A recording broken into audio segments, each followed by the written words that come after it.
Hi there. This is Dr. Kim Eagles, and we are embarking on another episode of Global Ed Communication. Today we will be discussing group communication processes and barriers. Enjoy. Hello, everyone. We had a little new format this morning, so some people may have had a little issue. We have a new login address, and I put that together because when we have our breakout rooms, we needed to specifically have that information. So that's why we have a little change in the login. So make sure that whenever each week you log in correctly and utilizing the login that is posted in case it might change. So welcome. It is Wednesday, which is my Monday, and my first day of classes with you guys for the week. It's so good to see everyone in class. We have quite a bit to cover. So I'm just going to give each person another minute or so to join us.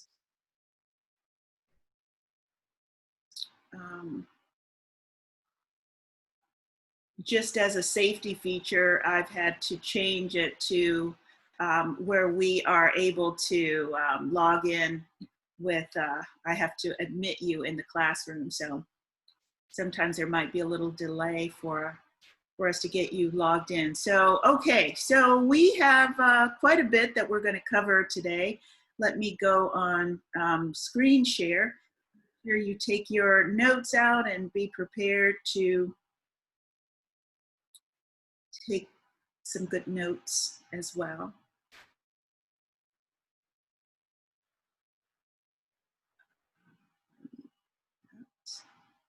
That's what I need.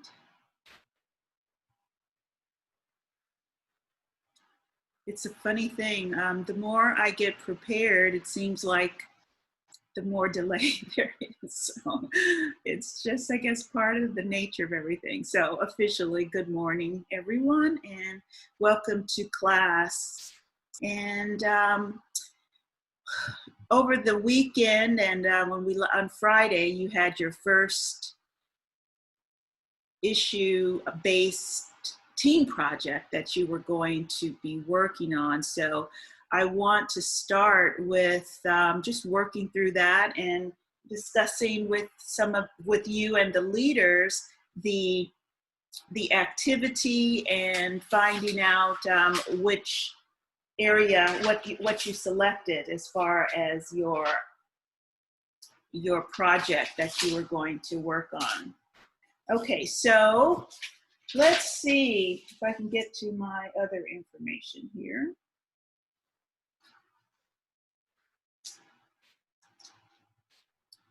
Okay, I'm going to start by taking volunteers. I would like to have some my volunteers of the group leaders to let me know, in this blended learning activity, you had the assignment to, go over some text information on intercultural communication. And then you were going to later pick a current issue, problem, event that relates to intercultural communication. Write down in your notes how it illustrates one of the 5 assumptions NULIP explains regarding intercultural communication. So I'm going to start with one of my group leaders. If you can share. Okay, I'll go. Thank you, Maggie. Of course, yeah. So my group, we had Ryan in our group, and he brought up the war between like India and China and everything. So we decided to go with that because he knew a lot on that, like a little bit on that topic. And we said it related to either the common good approach or the utilitarian approach. We were kind of like picking and choosing like things that go with it, and then we had to like return to class, so we couldn't really like talk through the whole thing, but that was like what we got so far. Wow, that's very up to date, and I think that it definitely does apply. Thank you so much for that great information. All right, next team and team leader, can you share what your current problem is? Sure. Mhm.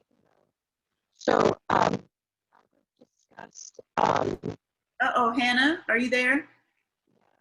You're very staticky for some reason. Try it again.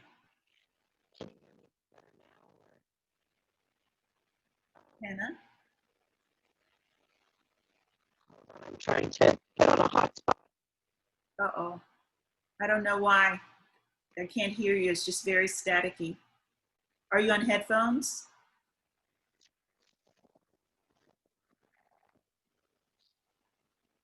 Can you hear me better now? Yes, perfect.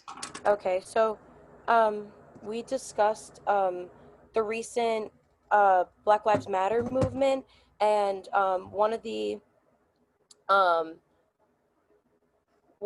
approaches assumptions that we used was number 5, and I quoted: intercultural communications is the cycle of stress, adaptation, and growth. And right now I feel that we can all agree that there's a lot of stress in the nation right now in terms of like cultural equality, and we kind of just decided that that could be like a good starting point for us, because at this point we need to adapt for with the situation that we've been dealt and grow from that, in the sense that we need to be able to um, incorporate everybody's cultures and everybody equally in the country that we live in. Very nice. Yes, of course, that is one of those very huge topics that a lot of us, yeah, where are the answers? So we don't really know where the answers lie. So thank you so much for taking on such a hot topic, to say the least. And I really appreciate you stepping up on that. Good job. All right, let's see. Next group, please.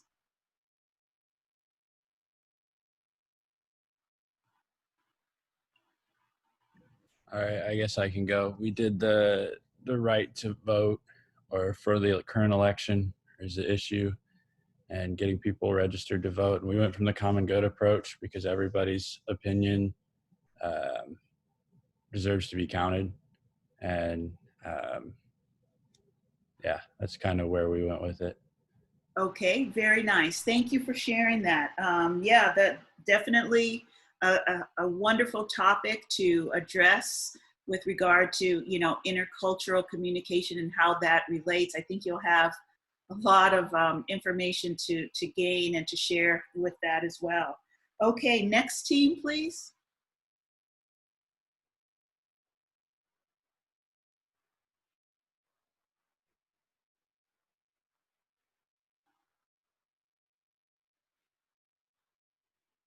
Hello, anyone there? I can go ahead and share for ours since Thank you, Mara. Who is your leader typically? Dana, she just was having Wi-Fi issues last class, so No problem. I understand. Okay. Thank you, Amara. Thank you for sharing, Amira. Thank you for sharing. So we also talked about like the Black Lives Matter movement, like the other group, and like specifically like the divide between African Americans and police officers regarding like police brutality. And I actually related it to a different assumption because like the whole message Black Lives Matter is trying to be communicated with like everyone, and people aren't really, like some people aren't truly understanding the meaning behind that message, because some of them are taking that message, misconstruing it, and turning it into a completely different message by saying all lives matter. And so I said that relates to assumption number 1, because assumption number 1 is during intercultural communication, the message sent is usually not the message received. And which assumption is that, the title of it? The first one. I don't. Okay, no worries. I don't know. I don't know what this is. Sorry. Just make sure that that you and your group specifically identify that as well. Okay. Just Okay. that we know which one it is, because that's part of the learning process, to make sure that you have identified the assumption, and if you need to identify it as well. So make sure you do that. Good job. I like that you took a different approach on that, based on the versus the all lives matter. Very, very nicely done. Okay, do we have one more group, I think, maybe?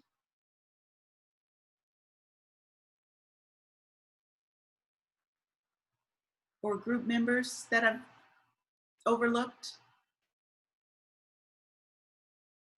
Okay, no worries.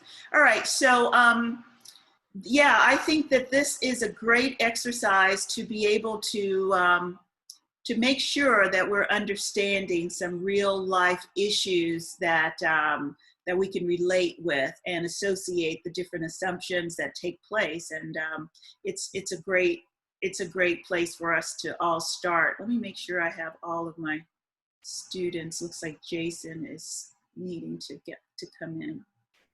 Okay. Yeah. All right. Yeah, I think I have Jason there. All right, so now let's just move into a lot of the information that we do have today.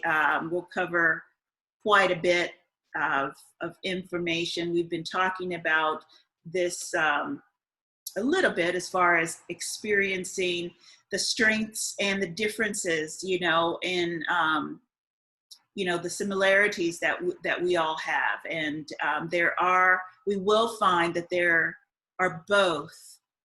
We find strengths in being different, and especially in intercultural styles of communication and getting to know each other. So we're going to just start by, I think I have a short, this got me in trouble last class, but let's see if I can get a little bit of this information going. If I have an issue where I have to disconnect, please realize I'll have to come right back. My last class, it didn't work for me very well, so.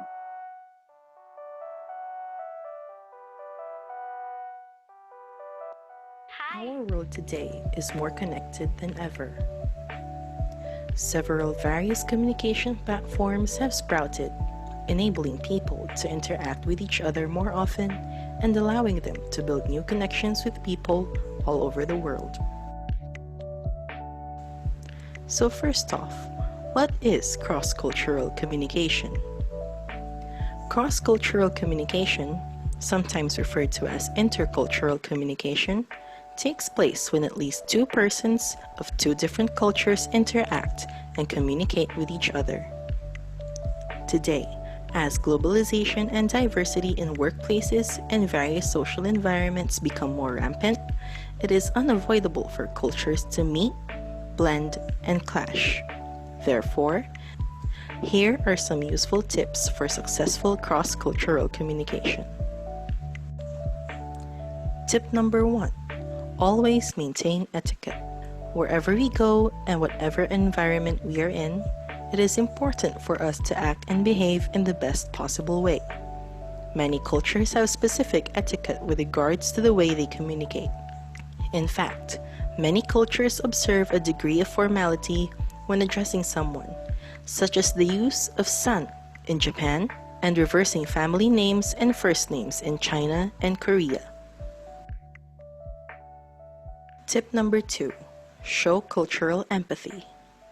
Cultural empathy is defined as the ability to understand and be made aware of the cultural attributes of a given society and how they differ from their own culture. If you know you'll be interacting with people of different cultural backgrounds, it's best to do basic research on their cultures in order to avoid anything they might perceive as inappropriate or offensive. Tip 3. Speak clearly and simply. It is important to know that although many people have sufficient English skills, they may still have a hard time understanding someone speaking in a fast pace. In order for them to understand you, it's best to speak in a clear voice and a moderate pace, using simple words. Tip number 4, be conscious of nonverbal gestures. Nonverbal communication is just as important as verbal communication. One must observe their nonverbal gestures at all times, since some gestures may have a different meaning to people with a different cultural background. Do some research to know which gestures are inappropriate or offensive to people or situations you may be in. Tip number 5, practice active listening. Communication is a process that involves listening too. To prevent miscommunication, it's best to take turns when talking to each other and to avoid confusion, interruption, and other distractions. If anything in the conversation is unclear, just repeat what you said or ask to clear out any misunderstandings. Effective cross-cultural communication is about everyone feeling comfortable. It's also important to be understanding and respectful towards one's culture, especially when it comes to values, traditions, and religion. Utilizing and practicing these tips will certainly help you communicate more effectively across cultures and nations. Hi!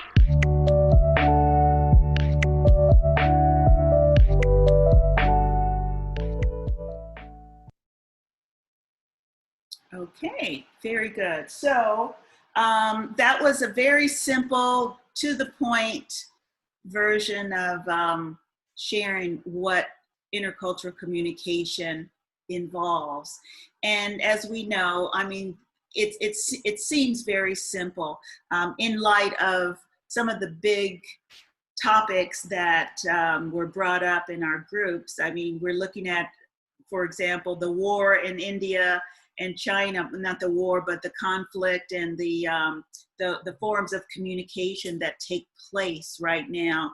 To think that we need to apply those simple tips even with that, and communicating with various countries and having to do with specifically the main tips of being empathetic, making sure that we are communicating clearly, simple words that we think we translate one way, other individuals might translate and take it or perceive it differently. Those gestures, you know, we talk about those that typical gestures that might be very common to us in the Western world and within our environment might be completely differently and taken offensively towards other people. Additionally, that active listening, we have to stay focused on listening to what someone says, even as far as going back and say, let me just make sure that I'm clear on what you're saying, and maybe restating what someone is saying so you can get a clearer understanding. Asking lots of good questions is very, very important. And of course, without even needing to say this, but we have to remember to be respectful. Okay, so next topic we're going to get involved in is this stereotyping.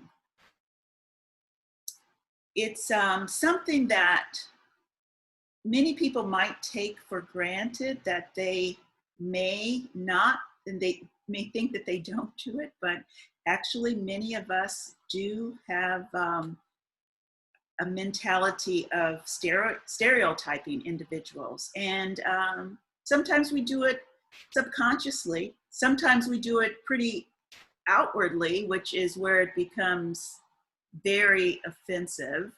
But you know, we cannot just look at someone and assume that this is what they represent, or who they are, or how they self-identify. When we see a group of young kids together, not knowing their nationality, there could be an assumption that they are not born residents of the country or the state, you know, assuming that they might be illegal and not have their proper documentation, is definitely a way that we stereotype others. something that happens often in the African American or Black culture is that idea of women that are they tend to be perceived as being angry or upset or confrontational. That is definitely stereotyping individuals. Just because a person is an affiliate of a certain political background or religious background, it can be assumed that they can be racist as well, or that can be a stereotype as well.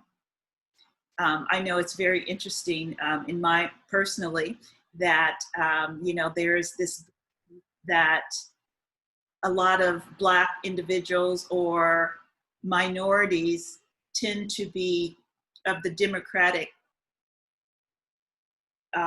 affiliation. And it was very interesting here recently, one of my friends, of which assumed that I was Democratic and a Democrat that I've known for many, many years, but because we've never really touched upon that particular arena, decided that she felt very comfortable in sharing some negative comments and her beliefs, etc., about a certain political party. And she was quite surprised that when I told her that I was not, during most of my adult life, I was not a Democrat. I was a Republican. And she was so taken aback to that because it was her assumption, and we were of the same race, and she just assumed that I was, a certain political affiliation. And it was really interesting how within our own group of individuals of how we relate to others, that until we actually get together and share our beliefs, people assume and they will stereotype a situation. And then of course, the seeing a certain race or religious person or affiliation that we might assume that they might be terrorists. That is just unfortunate that as humans, we tend to do that. And that's something that we, in this class, I'm hoping to address and to allow a safe place in this environment to be able to share this type of information and this type of conversation. So I do have another video here, but I don't think I'm going to show that at this point. I might come back to it. I'll just move forward. So this is what we refer to as stereotyping. Some of the information that we will be covering today is the need for this cross-cultural communication and learning about the similarities and differences that may occur. It's very important for us to reach out and launch the need and to make that an urgency in helping to better communicate between cultures.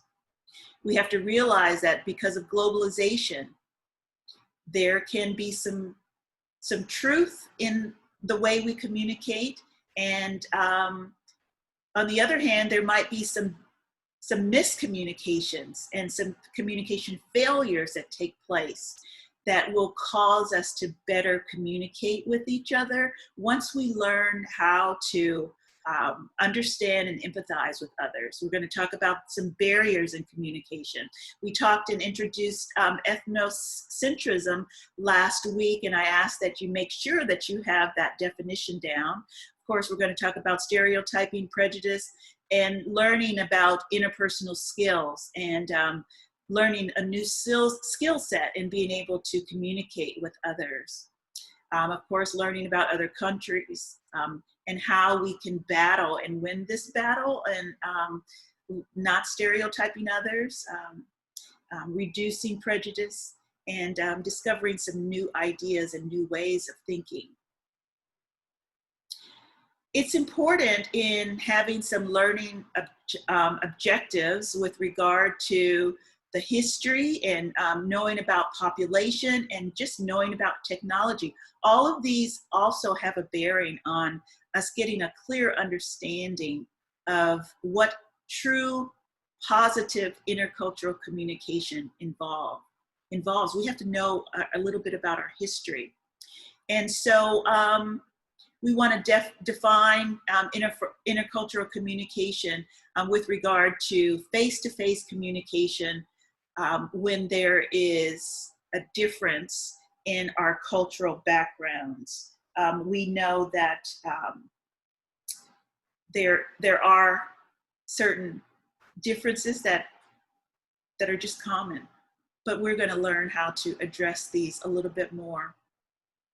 So we want to talk about some of the differences of the areas of how we utilize intercultural communication differences having to do with the business industry and within the business and economic enterprise.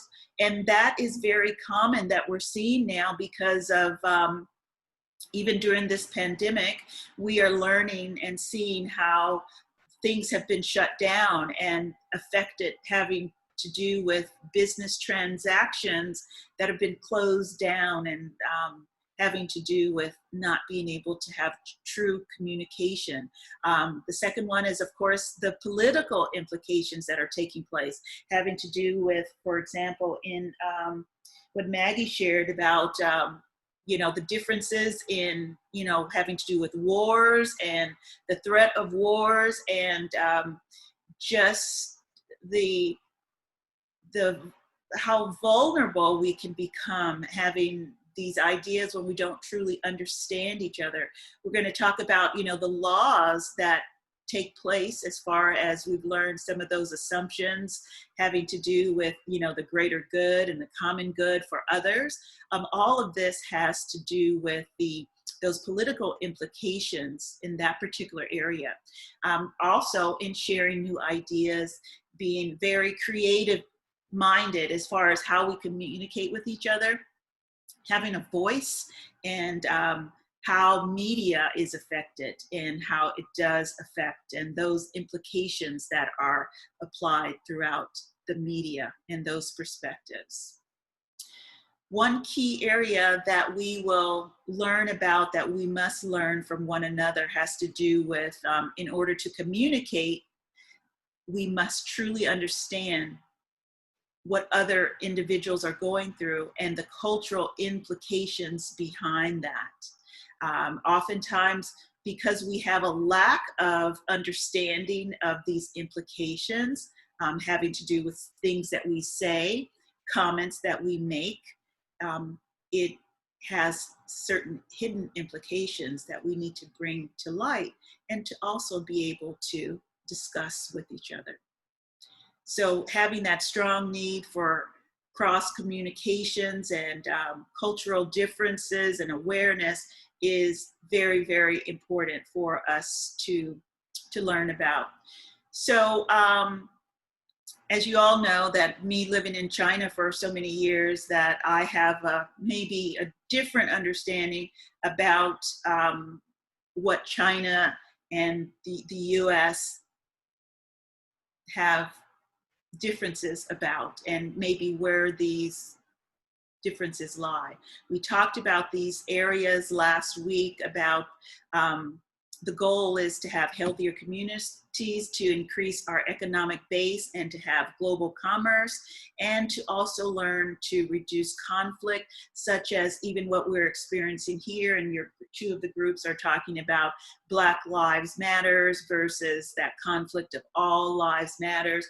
How do we come to grips on agreement of embracing the similarities and differences? How do we learn to grow personally is really the issue, because if we can't change a complete society, if we can't change the beliefs of an entire community, we have to start with our own personal growth and learning about tolerance and intolerances. And so we need to have a clear understanding of that. That is the true need for gaining intercultural communication. So some of the issues that we must learn to be aware of and to find ways on how to effectively communicate or addressing some of the issues. The lack of common ground. What are some of those areas that we don't have the same background, we don't have the same values, we don't have the same interests because a lack of awareness, we don't know the history behind it. What about the language barriers? You know, that is where we definitely lose communication because of language barriers. And so we have to make sure that we have a willingness to engage in this exchange in how we communicate with each other. So all of these are some of the keys of learning how to communicate. Mistakes that we encounter, this, as I mentioned, of globalization and where we have these failures. For example, in mistakes that we encounter within the business area, business commerce, misunderstanding, misinterpretation. Within commerce, poor translation is really oftentimes where we don't have a clear understanding. I look at logos and oftentimes they are offensive to individuals. We might see something as very positive in a certain logo. However, if they don't represent or inclusive in all people, sometimes they can be very offensive to others. Logo and marketing and branding can be offensive. I remember years ago hearing that there was a clothing line that the designer made a statement that his brand of clothing was not made for African American body types.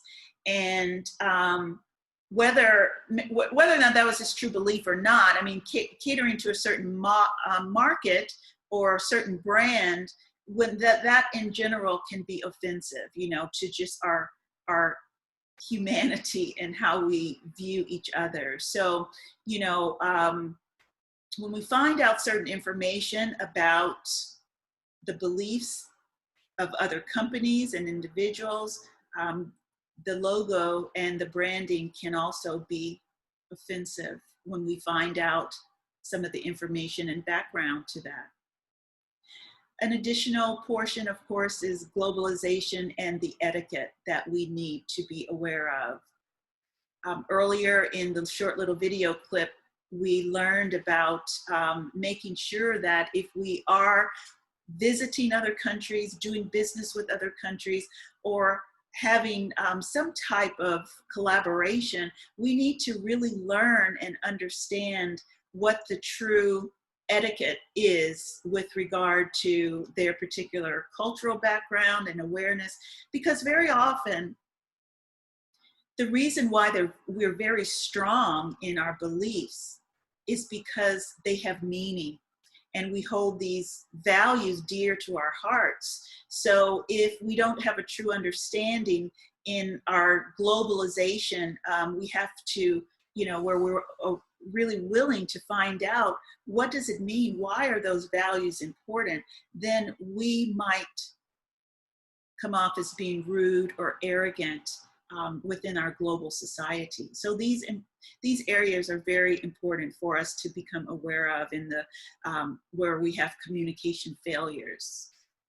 So at this time, I wanted to just stop and I want to ask a few questions just for some exchange and ideas and our thoughts having to do with maybe some personal experiences that that any of you have had with regard to an experience or an example of a mistake you have witnessed personally, or that that you have actually done yourself.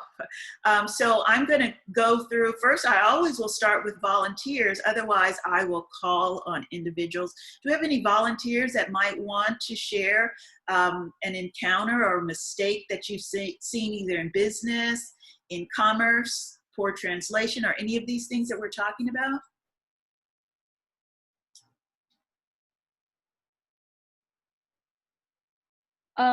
I kind of have like a thing, I guess, like how you were saying, like a clothing company said that, certain people couldn't wear their brand or whatever. I Right. saw on Instagram this morning that like sports, like athletic wear called Gymshark, they Uh-huh. were posting about supporting like Blue Lives Matter or something. I didn't like get too much information on it, but that just like caught my eye. And so people are saying like, oh, don't buy from Gymshark, cancel Gymshark, all the people that are angry that they support like Blue Lives Matter, I guess you could say, and that type, and they're posting about that. So I'll have to like dig deeper into it, but that's like an example I thought of. Right. Now, when you read that, what was your take on it? What what was offensive, or what was the mistake in it? Well, I just thought it was like, I mean, clothing brands can like do whatever they want, post whatever they want. They're gonna get hate no matter what. I just thought like the people that were posting it and like saying like, hate, like super hateful messages, like don't ever buy from brands like these, like don't support this and everything. I just thought that was like, I don't know, because I don't agree with like some of the things they were saying. So I just felt like that they were just attacking people that didn't need to be attacked. So Yeah. yeah. Very, very, yeah, it's so true. And it's very interesting how, one or two negative comments has much more fallout than Yeah. 100 positive, Yeah. right? So, Yeah. And it was hard to, well, not hard, but like, it was like, it's difficult to read that stuff. Cause like my dad's a police officer. And so when people say stuff like, they don't matter, it's kind of like, oh, like that's my dad. So it kind of like hits home for me. absolutely, absolutely. So basically, it really starts to matter when we are on the end of that offense, and whether it has to do with our occupation, right? Who'd ever think that there would be a negative point in to being a police officer or the image of a police officer, whereas now it is so unfair that this has now had that such a negative fallout that ill will of a few, well, it's not been a few, but in the scheme of things, has really caused other people to now have this new image that they have to include in their way of thinking, and it's very unfortunate, and it's very far-reaching. Let's find out.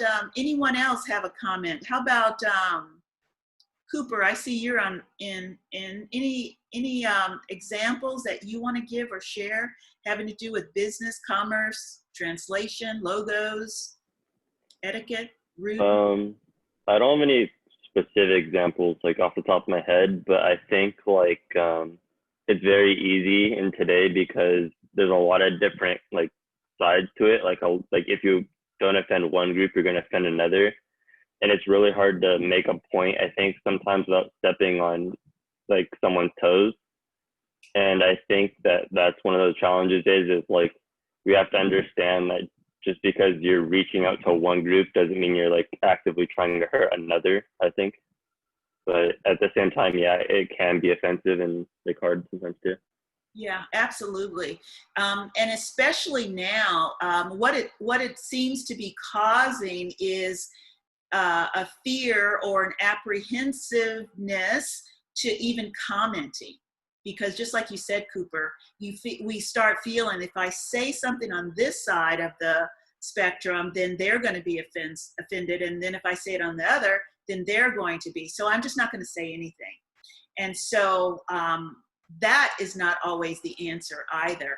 It really does cause us to, you know, we're so bombarded with information that we are just disappearing in our opinions, you know, where we're not willing to just have conversation. And I think that that's what is really a threat during this time, that a lot of us, we do get it or we may not get it. Let's see, how about Faith? Can you comment on any of this information that we're going through today? I would say like poor translation. Like I've definitely experienced that because my grandparents speak another language, so a lot of the times like I'm the one having to translate and I'm not very good at that. And so it can be me messing it up, or I've seen like other people mess it up, and like, but yeah, and they just get like, everything gets confusing and then nothing gets solved. Yeah, and with that poor translation, just like on Friday, me going through that illustration of when the crash, you know, and the bombing the bomber, the flight bomber thing between the US and China took place, and that slight bit of poor communication and translation, or the expectation of that, then it just becomes distorted. And with that, in poor translation, it really does cause a lack of trust, unfortunately, because you know, that was something, of course, that I really had an issue that takes place in, you know, with me not being, you know, I don't speak Chinese, but, you know, I was subject to all of my information had to be translated. And there's this one bit of, it's a funny illustration, but a lot of the common foreigners, or as we call them, expats, or people that live in different countries that are from, you know, different, like the US, I was referred to as either a foreigner or an expat. And so in the area of the translation, this was one of the most things that became very frustrating. So I would share a situation and I would say it, you know, this is the exact information. And it might have taken me 30 seconds to share it and to the person that was going to translate for me. And they would then translate it, but it took a long time, maybe 5 minutes, a 5-minute conversation of something that I said that I thought would only take a 30-second translation. And it became very frustrating to me because I tended to distrust what they were saying, because it's like, why is it taking you this amount of time to share all of this when I only said it in a very short portion of time? And then vice versa. When they then translated back the conversation, it might have been a yes or no, or okay, they understand, or yes or no. And it was just like, you know, in that translation of the poor translation, it often causes an area of mistrust because you're unaware of really what's being translated. So that person that's translating has to be someone that you truly trust and that might not have any other motives behind it, or that they don't take on that attitude that is not really your attitude within the translation. So yeah, that portion is very important, Faith. Thank you so much for sharing that. All right, how about you, Kennedy? Any situation with you?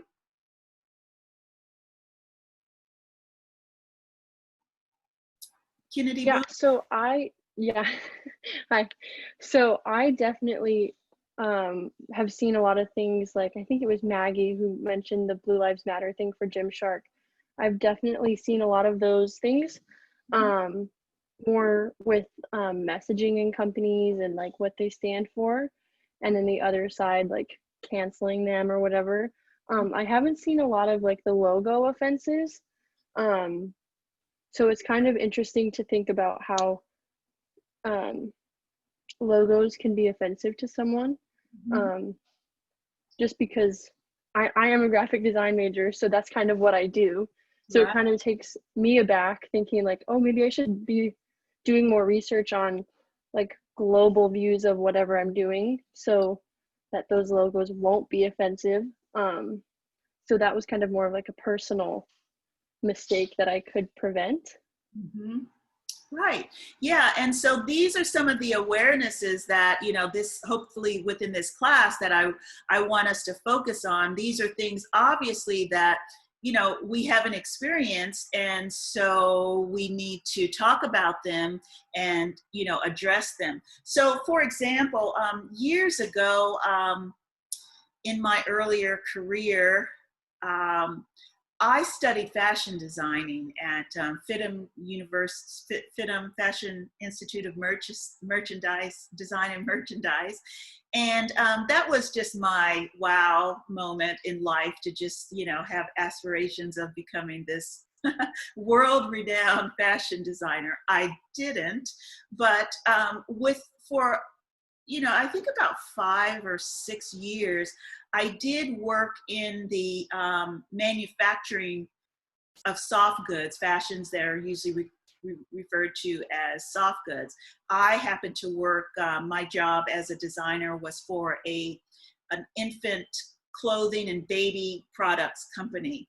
And so while I was there, you know, our job was to come up with these just cutesy designs and, you know, certain things that we know that are just going to give those ahs and oohs and cause grandmothers and grandpas to buy all of these products for their grandbabies and parents, et cetera. And, you know, in that of being a designer and wanting to be different, for years, you know, it's just like, okay, this year we need to come up with a new format or a new design. And it was just like, well, how about coming up with a cute little a frog, you know, using frogs and you know, whatever, you know, just thinking out of the box, something different or whatever, and not knowing that there are certain animals. For example, we know that maybe in India, in that culture, you know, animals such as cows are sacred, right? So utilizing a global brand and using a cow as, you know, one of our logos, if you're going to be globally minded, then that is offensive because cows are considered sacred in certain countries, right?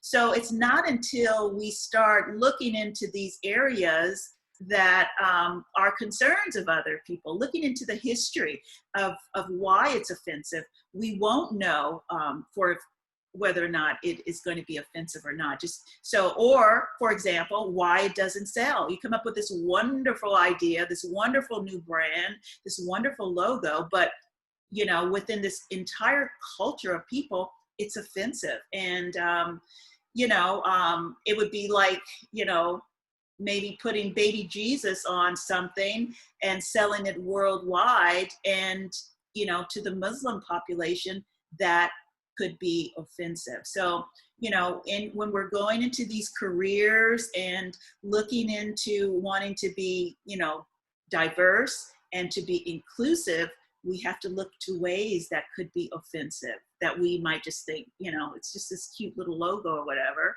No way, you know. So yeah.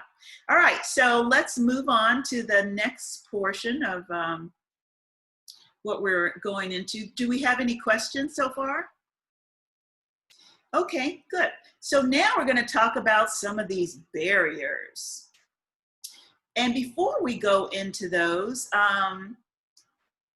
what do we think?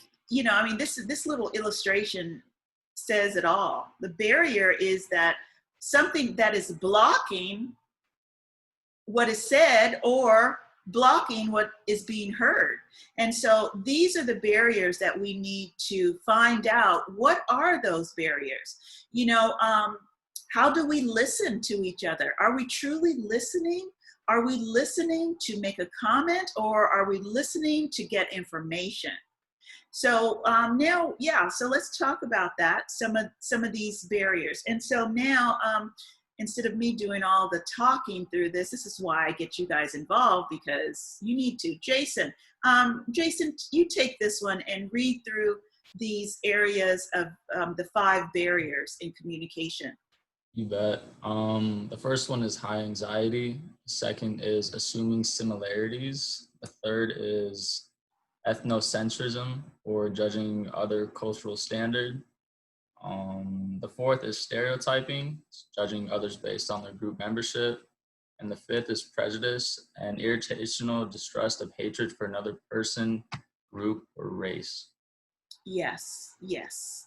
All right, so these, as we mentioned before, are these barriers are what cause us not to hear correctly.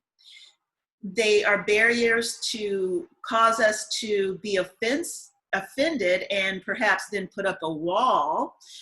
We talked about cultural apprehension quite a bit last week. And so I think that high anxiety and the cultural apprehension is definitely a common barrier that we all have. You know, we talked about perhaps, you know, some examples that cause this high anxiety of meeting people. For example, you know, in my life, I was born in Southern California, in Los Angeles, and so until high school, I lived there. And actually, I lived in Compton, California. That's where I grew up, which is very inner city, and primarily the population there was Black families, and then later became Hispanic community. But, you know, a lot of us are aware of, you know, a lot of good music, and a lot of great things have come out of the people that have lived there in Compton. And there is just an assumption, you know, for many years, there's been an assumption of individuals that you hear that live in certain areas.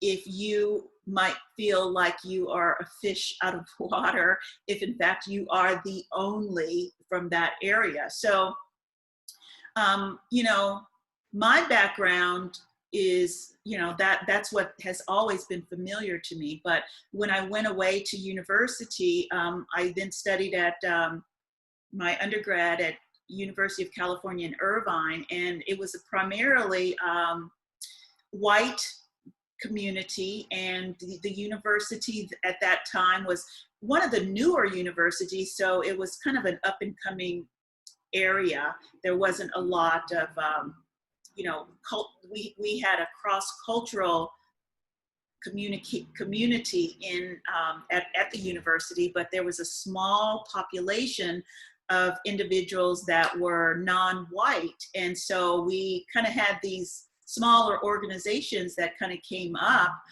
you know, such as we have Black Student Union, Hispanic Student Union, and things like that. But I tell this story based on the high anxiety that occurred of me being an individual that was a very one in 100 represented in within my culture. So you know, I at early in my freshman year, I remember, you know, I had a very high level of anxiety being at this university, because it was just so much that I was not used to, so much that I had not been exposed to. So with that, throughout my adult life, it's really been reversed, because even though my cultural roots are from a predominantly Black community, my entire adult life has been the total opposite, where I've always, as an adult, lived in predominantly white communities, and as far as my children as well, have usually been one of the only Black individuals, you know, within their class. And so oftentimes that causes anxiety, whether for the individual. I think me growing up in this area, I was unaware of some of the anxieties that I, you know, encountered, but there was also this action and reaction from other people that had not been around Black people before. They didn't know how to act. They had this anxiety, sometimes on both areas. I'm not sure if any of you have maybe had a situation of, you know, in your, you know, primarily my class is white as far as the makeup of the demographics in, even at, I would say at GCU. So, you know, obviously that population is going to be more dominant. But my question is, have you ever been perhaps the only in an elevator with someone else? And you just have this feeling, you know, maybe there are a group of 4 or 5 people from a different ethnic background or Black group, and then you might be the only non-Black in that particular elevator. What is the feeling that you have? Is it just total comfort? Are you just totally comfortable? Or do you kind of have that feeling of anxiety that comes up?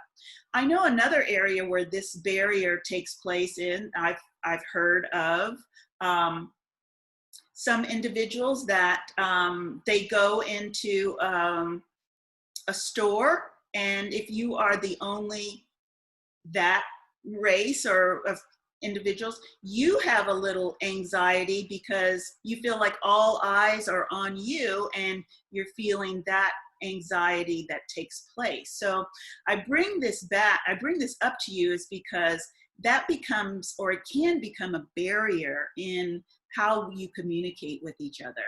Do you embrace them? Do you comment? Do you express that you are a little anxious? Or do you just kind of play it off, you know? So most times I think we just kind of play it off. You know, we don't have the capabilities or the skill set to break that tension. So I'm hoping that, you know, this course kind of helps us to first be aware of that high anxiety, whether it's you or the other person, and or ways of breaking it and just trying to come into the situation from a different perspective. For me feeling a fish out of water, you know, my freshman year, it caused my whole lifestyle and trajectory to change because I sought to overcome that. I became a type of person, I believe, that I had a quest to understand what I didn't know. So because of that, I asked questions. I had to overcome my shyness. I had to not always be in this anxious situation, and I just had to make that and be determined to overcome it. It's interesting how my entire life has changed. And now, you know, I do see myself as, in my family, my children, we're very diverse as far as, you know, my children grew up, they didn't really have best friends as Black folks. They had just a well-rounded comfort around most people. And I kind of look at that as where I see it as being colorblind. I use that as like, well, you know, I think we are kind of colorblind as far as, you know, we're all the same as being human in that area. Some people take offense now when we say that people are colorblind or not colorblind or shouldn't be colorblind. I have my opinion about that. I want to open up conversation right now with students, and I want you to I want to talk about it. Do you feel that we should be colorblind or not be colorblind to other individuals? Let's open it up first just for conversation. If anyone wants to volunteer, we'll take a couple comments on it. I have something. Oh, great, Levi, thank you. So I believe, I mean, naturally, I think we all could say that it would be healthy to be not colorblind, essentially, and not have these anxieties or basically these subconscious stereotyping and prejudices. But at the same time, I think it helps to have like an idea of something to then help counter it or categorize it. And what I mean by that is, like, for a lot of psychologists per se, they take a group of people. There's like that stereotype, but doesn't mean they define a person that way. It's how to group them, and then like how do you what's the word I'm looking for? Like, connect with them. You have an idea of how to connect with them. Almost kind of like the Enneagram tests. Like I don't think it's right to define a person based off a number, but it's a good way to categorize a person to then be able to approach them correctly. And then eventually you don't stereotype, because then you're categorizing. I think categorizing is okay at first, and not in a negative way, but in a positive way. Mm-hmm. In a way. So yeah. Yeah. So basically what I'm hearing you saying is that it might be necessary. You're feeling that it might be necessary to first have that bit of information. Right. Yeah. And not making it a negative way, but like educating people to realize there's differences in the world, but how do we approach that, and how do we work together to, instead of making it like the barriers are, making it anxiety inducing when it shouldn't be. It should be, here there's a different type of person here, or this person has different qualities of life than I have. How do I then approach that and gain that knowledge and that experience as myself? Right. Very good. Thank you so much for your comment and input. You know, it's very interesting with regard to, this has always been a thought even in the animal kingdom, you know, within that identity of animals and staying within their, you know, their pride or their group, you know, it's just something that takes place. You know, look, I'm a big Jungle Book advocate, you know, and hearing the animals talk and have this kind of discussion that animals have amongst each other in my animated world. Yeah, I think that there's such an honesty there, you know, among animals, you know, the true nature of animals. It's just like, you know, they're really authentic in who animals are, and how do we as humans, we distort it so much. And I have often asked in my group, you know, face-to-face classes, and obviously, you know, you can take a peruse around the room and see, you know, how many of, you know, we assume people might be of, you know, a certain race or background, etc. And so as much as we think we can do that, as, you know, the animals do, we take a peruse around and we kind of see who's in the room.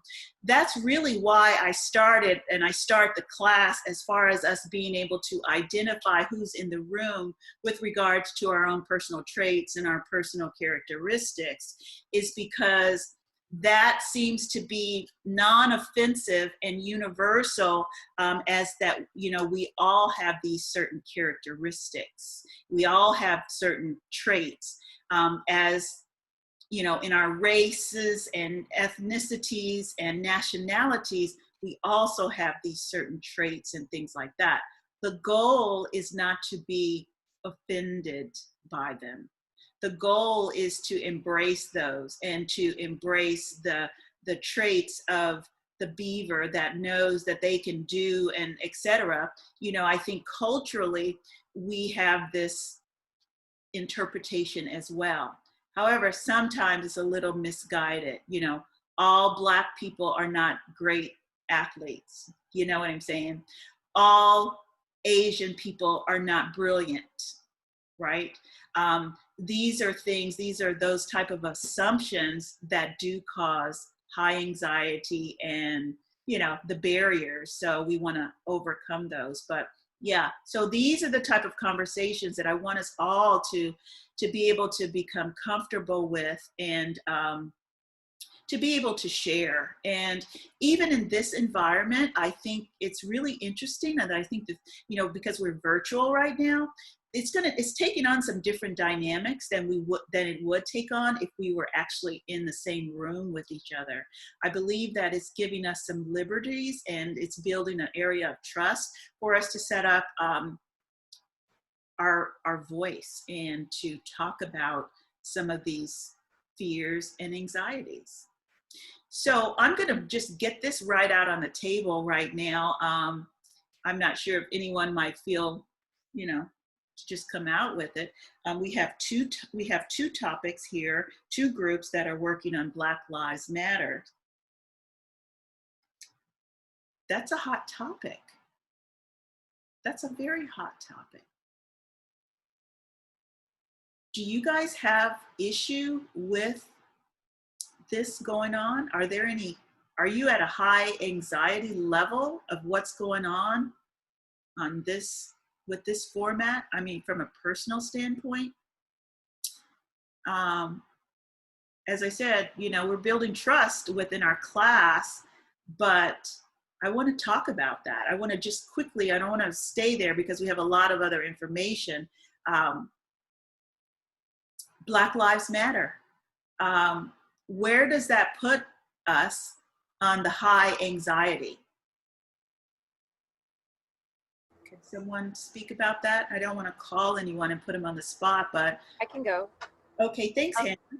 So I'm completely for the movement and for the cause. And living in New York, that was a big hot spot for a lot of the rioting and the looting at the beginning of it. So that definitely caused a little bit of high anxiety where I live, just because of the more violent aspect of it. That was the part that I so much didn't really agree with. I 100% agreed with peaceful protest, and I understand that sometimes peaceful protest doesn't get the message across, but the looting and the rioting and the breaking into stores, that definitely caused some high anxiety in the area that I was living. That's just like for me personally, but yeah, that part of the movement definitely created some high anxiety in my area. Yes, yes, as it would for most, you know, violence is not appropriate. You know, it is not appropriate. So I get that. How about one more comment? Anyone else? I can share. Okay, thank you, Savannah. Yeah. So I live in Seattle, and there was this thing in Capitol Hill going on with like a lot of protesting and kind of just like different topics that were being spread around with police and homeless people, and it just covered like a lot of things that I think maybe was like, I don't know, like a pillow for anger that was being portrayed in Seattle. And it was kind of scary, but also like such an experience to be able to go to. I volunteered one day and just handed out food, but then it was interesting, like the fear I had about going there versus I actually went to Minnesota, and I got to visit the spot that George Floyd died at, and just the like amount of peace and love that was at that area versus Seattle was just like crazy. I thought maybe I'd have more anxiety going to the one in Minneapolis, but I just didn't. Like it was like so much more peaceful, and I don't know, just touching on anxiety, like the one. Yeah. Right. Yeah. Thank you so much for sharing that. Yeah, that is really you know, you are in the pulse of that, of course, in Seattle, you know, but you know, these are the things that I want us to all get to the point of really being comfortable in sharing and talking about, you know, having these conversations. And so I'm not going to stay here much longer because I want to go over a couple of the other areas that we are discussing on these barriers. The assuming similarities in, you know, China, for example, eating with guests. You know, I use this as a lot of times, you know, we have our own traditions about, you know, how the manners, you know, like our manners that are usually taught by our parents, passed on, you know, grandparents, generational thing. We usually learn those, they're learned behaviors, and we get that with regard to the appropriateness that is based on our culture, you know, whereas in China, you know, they have a lot of cultural habits. I mean, we have cultural things that we do, you know, as we're taught about, you know, don't talk with your mouth full, you know, don't put your elbows on the table, you know, those are type of things, you know, just kind of some standard things. Put your napkin in your lap, you know, those kind of things that we're kind of taught as far as etiquette, as you know, as we're growing up. So the experience of going to China, of course, the eating experience is totally different. For, you know, we as Westerners oftentimes use family time of eating breakfast, lunch, and dinner, you know, dinner around the family around the dinner table, discussions and sharing your day and just using that as our time of bonding. Whereas in China, the eating experience it's very quiet traditionally, you know, where they're using this time, they're just eating. That is the purpose, to come and eat. And, you know, there's not a lot of dialogue typically, historically. So that is, you know, a little different situation. So how we are perceived in these other environments, you know, also sometimes, you know, being your first time maybe using chopsticks, or first time, you know, some areas they, you know, eat with their hands, they, instead of using utensils, you know, and to some it could be very offensive, whereas to others it's very traditional, and that's how we do it. You know, eating with the guests in China, you know, if you're going out to a formal dinner or whatever, if you're kind of familiar with the traditional style of Chinese dining, usually the tables are circular, and everyone is sitting around the table. The food is kind of put in the middle, and it's kind of family style.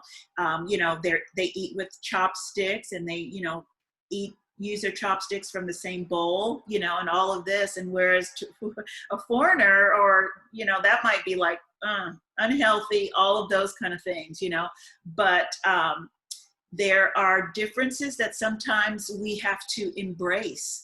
And when we embrace some of these and just trying it and things like that, you know, it's setting up how we start trusting each other, you know, trying a new experience and not to offend. Number 3, we're, you know, back to the ethnocentrism as far as basically judging each other and the cultural standards.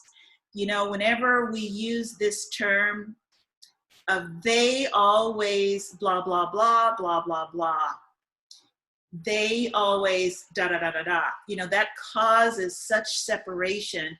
And it's such a judging of the them and the us, which can also be very offensive. And I think, you know, just over time, culturally, you know, we do that. We do that in relationships. We do that in different groups of people, you know, to identify and to judge others. That's such a a barrier wwhenever we refer to someone as, they always blah, blah, blah, all of that. So we have to be careful not to embrace this judgmental attitude that we often have. And so within this area that, we'll hear quite a bit of ethnocentrism, it's really just that judging or misjudging, or having a cultural standard that we want to impose or place on someone else.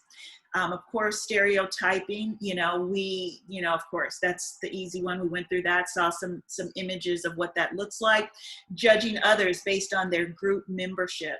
We often see this so much, and we'll get into this a little bit more throughout the semester. Where does it come from? Most often in our society, it comes from media and how they depict different cultures. And, it's unfortunate because we see this image and we hear someone say that this is what they look like, this is what they wear, this is how they do, blah, blah, blah. And once it's established in media, it kind of has such a large fallout.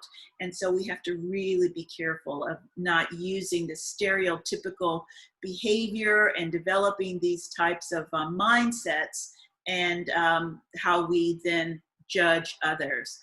It's certainly how we often misrepresent other people. So that's definitely a barrier. And then the prejudice of, that is something that I think all of us hope not to be, is to be prejudiced, but often we are. And it comes from distrust. And it's often a learned behavior that we are taught or shown to distrust or hate other individuals based on their group or their race. And so, these are some difficult topics, but I'm hoping that throughout this, that everyone is going to join the conversation and share, ask questions about this more than we have before being in this class. So I think, does anyone have any questions at this point? Any questions? Okay, not yet. All right, I think this is a video that I want to share. As I said, I think it is.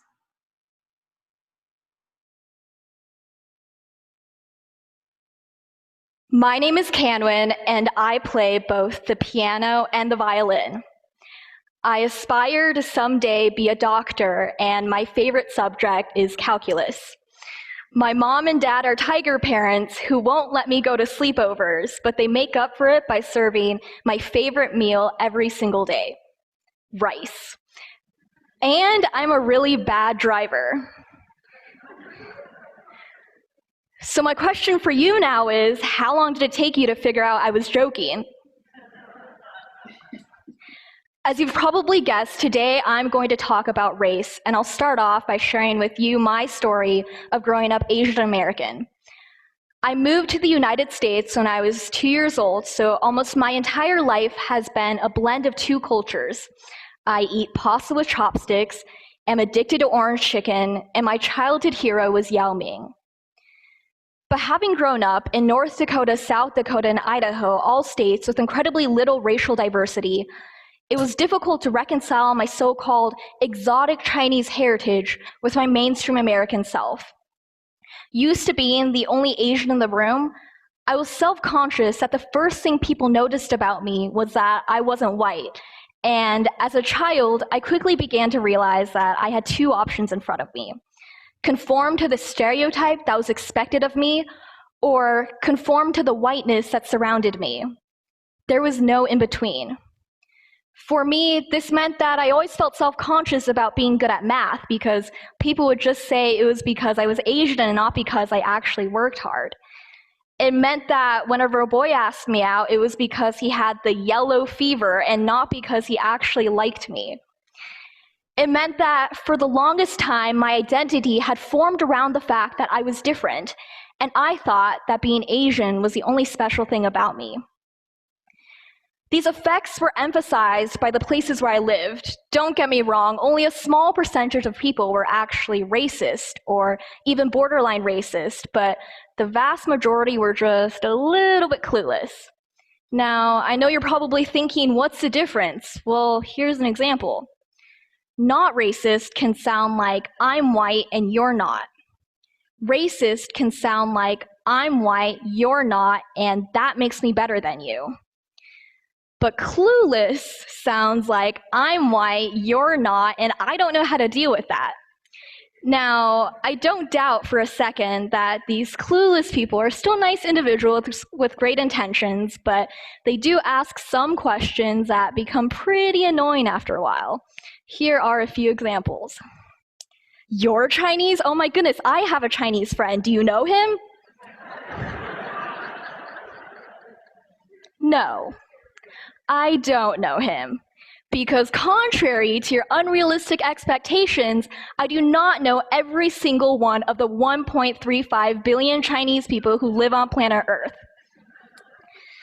People also tend to ask, where does your name come from? And I really don't know how to answer that, so I usually just stick with the truth. My parents gave it to me. Where does your name come from? Don't even get me started on how many times people have confused me with a different Asian person. One time, someone came up to me and said, Angie, I love your artwork, and I was super confused, so I just thanked them and walked away. But out of all of the questions, my favorite one is still the classic, where are you from? Because I've lived in quite a few places, so this is how the conversation usually goes. Where are you from? Oh, I'm from Boise, Idaho. I see, but where are you really from? I lived in South Dakota for a while. Okay, what about before that? I lived in North Dakota. Okay, I'm just gonna cut straight to the chase here. I guess what I'm saying is, have you ever lived anywhere far away from here where people talk a little differently? Oh, I know what you're talking about. Yes, I have. I used to live in Texas. By then, they usually have just given up and wonder to themselves why I'm not one of the cool Asians like Jeremy Lin or Jackie Chan, or they skip the needless banter and go straight for the where is your family from? So just an FYI for all of you out there, that is the safest strategy. But as amusing as these interactions were, oftentimes they made me want to reject my own culture because I thought it helped me conform. I distanced myself from the Asian stereotype as much as possible by degrading my own race and pretending I hated math. And the worst part was, it worked. The more I rejected my Chinese identity, the more popular I became. My peers liked me more because I was more similar to them. I became more confident because I knew I was more similar to them. But as I became more and more Americanized, I also began to lose bits and pieces of myself, parts of me that I could never get back. And no matter how much I tried to pretend that I was the same as my American classmates, I wasn't. Because for people who have lived in the places where I lived, white is the norm, and for me, white became the norm too. For my 14th birthday, I received the video game Sims 3, which lets you create your own characters and control their lives. My 14-year-old self created the perfect little mainstream family, complete with a huge mansion and enormous swimming pool. I binge played the game for about 3 months and put it away and never really thought about it again until a few weeks ago when I came to a sudden realization. The family that I had custom designed was white. The character that I had designed for myself was white. Everyone I had designed was white. And the worst part was, this was by no means a conscious decision that I had made. Never once did I think to myself that I could actually make the characters look like me. Without even thinking, white had become my norm too. The truth is, Asian Americans play a strange role in the American melting pot. We are the model minority. Society uses our success to pit us against other people of color as justification that racism doesn't exist. But what does that mean for us Asian Americans? It means that we aren't quite similar enough to be accepted, but we aren't different enough to be loathed. We are in a perpetually gray zone, and society isn't quite sure what to do with us. So they group us by the color of our skin. They tell us that we must reject our own heritages so we can fit in with the crowd. They tell us that our foreignness is the only identifying characteristic of us. They strip away our identities one by one until we are foreign but not quite foreign, American but not quite American, individual, but only when there are no other people from our native country around. I wish that I had always had the courage to speak out about these issues. But coming from one culture that avoids confrontation and another that is divided over race, how do I overcome the pressure to keep the peace while also staying true to who I am? And as much as I hate to admit it, oftentimes I don't speak out, because if I do, it's at the risk of being told that I'm too sensitive, or that I get offended too easily, or that it's just not worth it. But at what point are people willing to admit that, yes, race issues are controversial, but that's precisely the reason why we need to talk about them? I just turned 18, and there are still so many things that I don't know about the world, but what I do know is that it's hard to admit that you might be part of the problem, that all of us might be part of the problem. So instead of giving you a step-by-step guide on how to not be racist towards Asians, I will let you decide what to take from this talk. All I can do is share my story.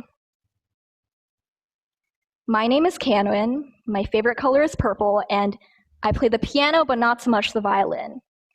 I have two incredibly supportive, hardworking parents and one very awesome 10-year-old brother. I love calculus more than anything, despise eating rice, and I'm a horrendous driver. But most of all, I am proud of who I am. A little bit American, a little bit Chinese, and a whole lot of both.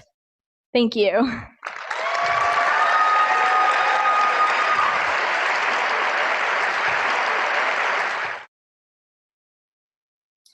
Okay, wow. Doesn't get much better than that. So we're gonna spend just a couple.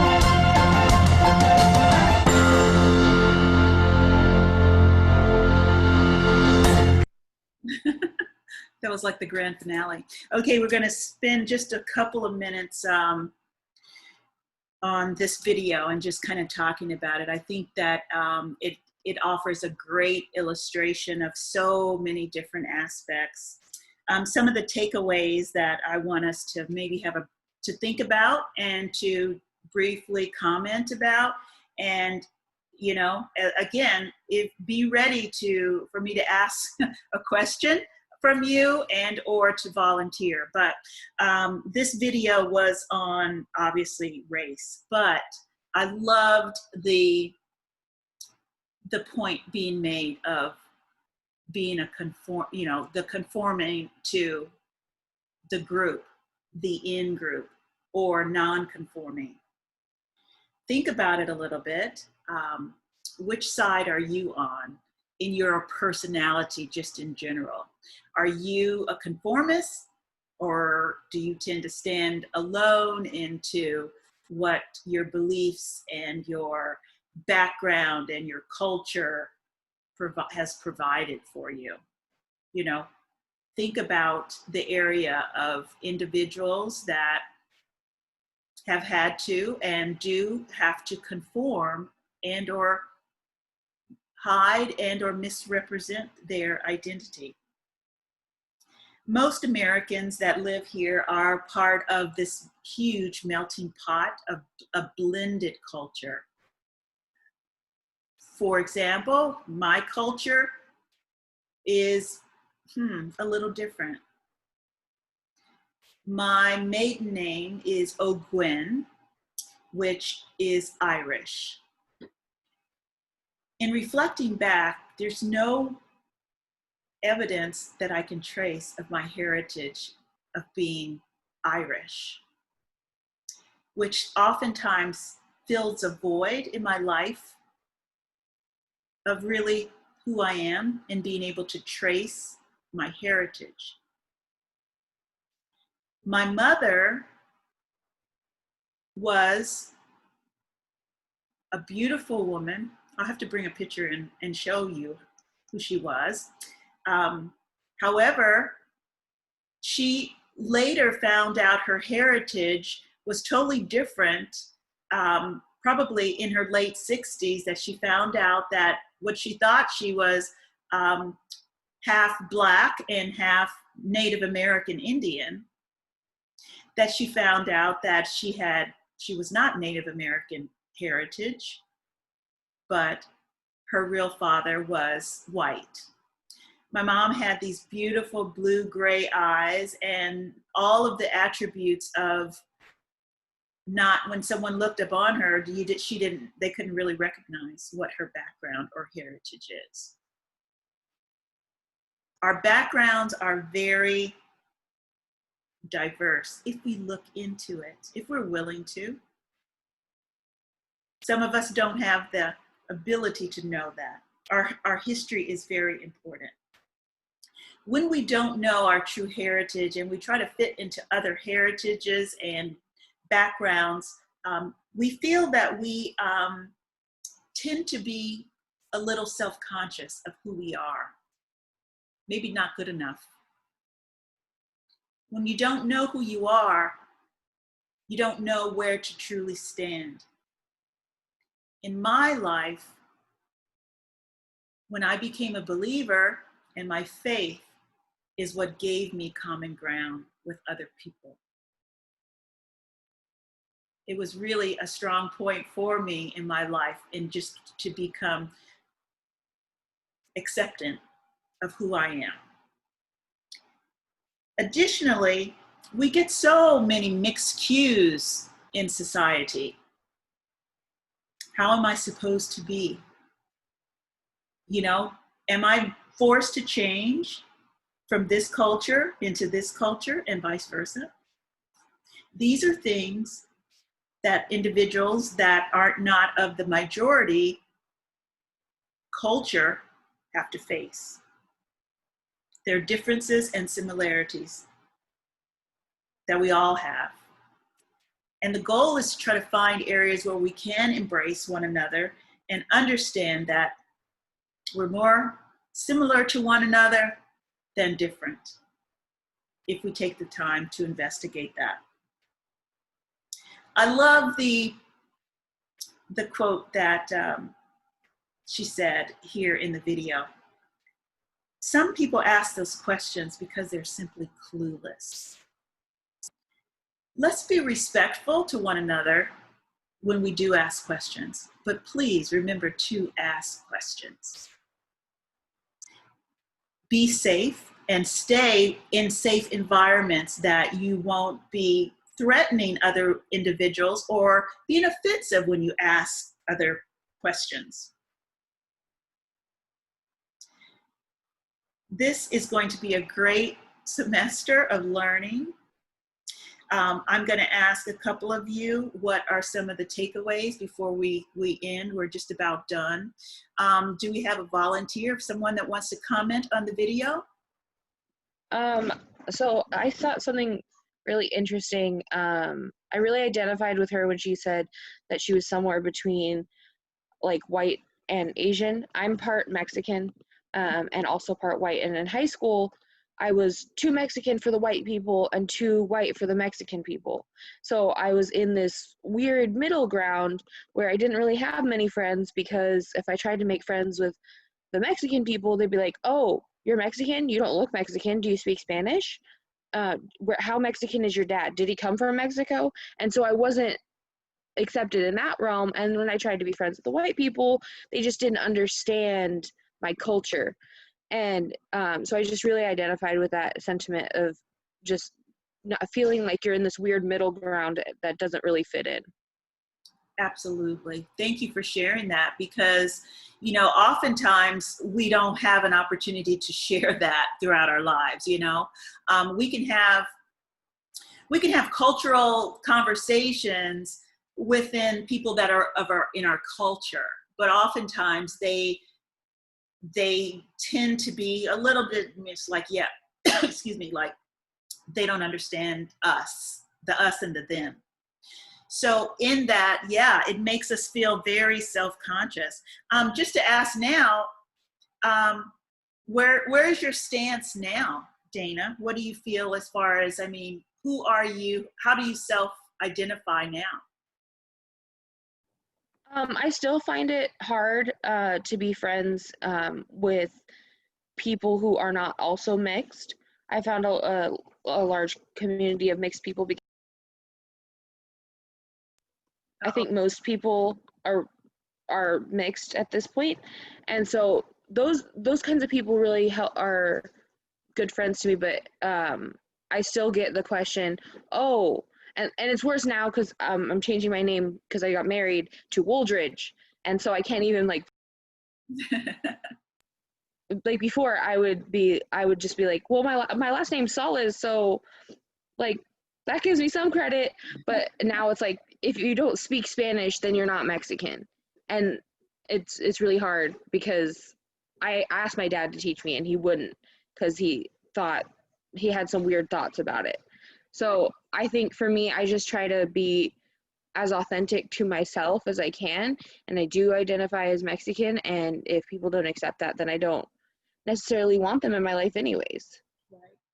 Wow, thank you so much for your honesty. You know, we all need to hear that. We all need to allow that to settle in, and to have a new understanding of the who and the who's in the room, who's in our world, who's in our environment.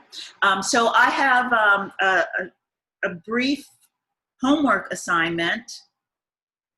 Other than you know, making sure you're staying caught up on your chapter and your reading, you know, you should be like chapter 2, really in chapter 3 now, this week, really getting into that. But your homework assignment is something that is, I wanted to kind of reach deep down, and it's more just for reflection. You won't have to really turn it in, but you will need to work on it, because we will have some conversation about it on Friday. The homework assignment is, I want you to make a list that is composed of 3 columns. The first column, I want you to list all of your friends. Every friend that you can ever think of. Like just their name, or? Yeah, just their name of their friends. Just who. The first column is a list of your friends. And the second column is the list of your friends that are not of your nationality or your race, or that are different than you, in the second column.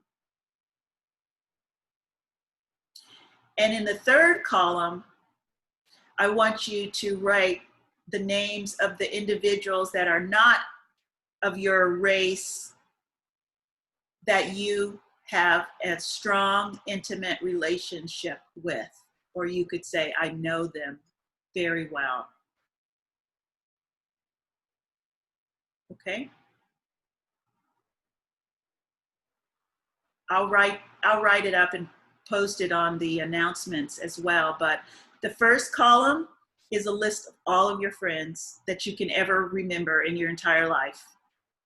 Second column, the list of individuals that you know that are not your race, your ethnicity. Third list, how many of the individuals of that second column do you know well? Okay, any questions? Do you want us to like write this on paper or make like a Google Doc type like graph thing? It's for your information and just for basic, conversation. Okay. We're going to go over that. So, I mean, if it's easier for you just to, put it on a Google Doc, that's always good. I think it's a great exercise. So, I would encourage you just to put it on Word doc and just write these columns up. I think it will. Okay. You know what I'm saying? But you don't. Yeah. I just want you to. Like we don't have to turn it in anywhere or anything. Yeah, you don't have to turn it in. Okay. I just want you to do the exercise. Okay. Okay. All right. Any other questions? Okay, then. That is it for the day. We're in this now. So welcome to Elements of Intercultural Communication. I'm so glad that you guys are here within this semester. And for those of you that are moving back to campus or have moved, welcome back. And so I will see you on Friday. Check your announcements and in case there's anything else you need to know, and make sure that you stay safe, wear those masks once you get back on campus. All right, guys, that's going to do it for me today.